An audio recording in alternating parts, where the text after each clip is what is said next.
Tahukah kalian bahwa Pancasila tidak lahir begitu saja? Dasar negara kita ini terbentuk melalui perjalanan sejarah yang panjang, penuh perjuangan, dan terus berkembang hingga sekarang. Sejak disahkan pada 18 Agustus 1945, Pancasila menjadi dasar negara sekaligus pedoman hidup bangsa Indonesia. Namun, penerapannya dalam kehidupan bernegara tidak selalu berjalan mulus.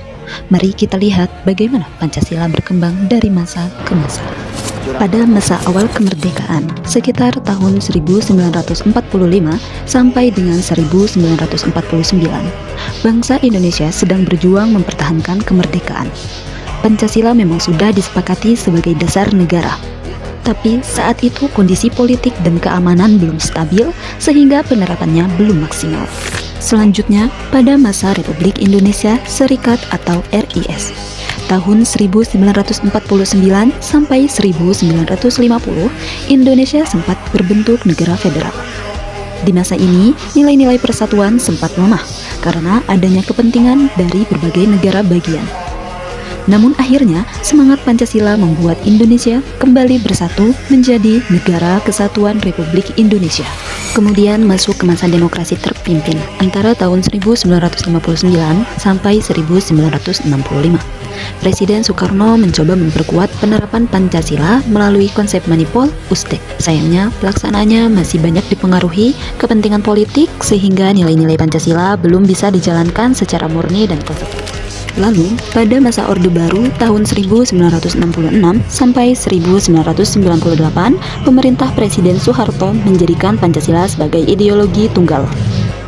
Waktu itu, masyarakat diwajibkan mengikuti penataran P4 untuk memahami nilai-nilai Pancasila.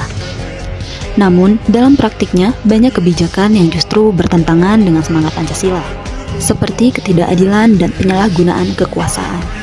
Setelah itu, tibalah masa reformasi mulai tahun 1998 hingga sekarang. Di masa ini, bangsa Indonesia berusaha mengembalikan makna sejati Pancasila sebagai dasar negara. Tantangan baru muncul, seperti kebebasan berpendapat, penyalahgunaan media sosial, dan pengaruh sosialisasi yang sering kali menguji sejauh mana nilai-nilai Pancasila masih dipegang oleh generasi muda. Dari perjalanan panjang itu, kita bisa belajar satu hal penting. Pancasila bukan sekedar simbol, tapi pedoman hidup yang harus kita jalankan setiap hari. Sebagai generasi muda, kita bisa menerapkan nilai-nilai Pancasila lewat hal-hal sederhana, seperti menghargai perbedaan, bersikap jujur, menolong sesama, dan menjaga persatuan di lingkungan kita. Dengan begitu, semangat para pendiri bangsa akan terus hidup dalam diri kita semua. Mari kita jadikan Pancasila bukan hanya hafalan, tapi juga tindakan nyata dalam kehidupan sehari-hari. Karena Pancasila adalah jiwa bangsa Indonesia yang tak akan lekang oleh waktu.